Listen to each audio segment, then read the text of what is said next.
Hello साथीहरु, म चाहिँ आज घाँस काट्न आएको छु हैन।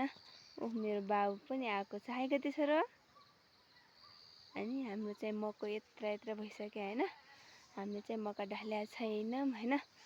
रात पर्न लागिसक्यो, जुसमुक्क भइसक्यो हैन। अब चाहिँ हामी घर जाने हैन। ल डोगो मेरो चाहिँ यहाँनिर छ हैन। मैले चाहिँ एक डोगो घाँस काटिसकेको छु हैन।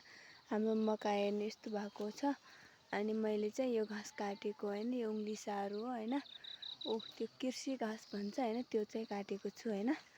मेरो मक्काहरु हेर्नु, मेरो छोरो रात परिसक्यो गाइज, हेर्नु न पारतिर यस्तो छ हैन। अनि मेरो मकैहरु अनि मैले रोपेको घाँसहरु चाहिँ यति धेरै छ हैन। लामो लामो भएको छ। यस्तो छ। मैले चाहिँ अहिले यहाँनिर काटेको घाँस चाहिँ हैन। त्यहाँनिर काटेको एक डोगो भयो। अब भोलि चाहिँ काट्छु यताको हैन। अहिले काटेको चाहिँ यहाँनिर काटेको।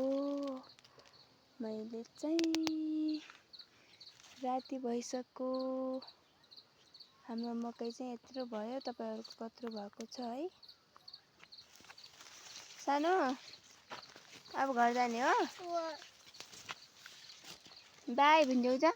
बाई। हामीलाई सबैले माया गरिदिनुस् भन। सबैले माया गरिदिनुस् हामीलाई। सबैलाई मिस यू। By by.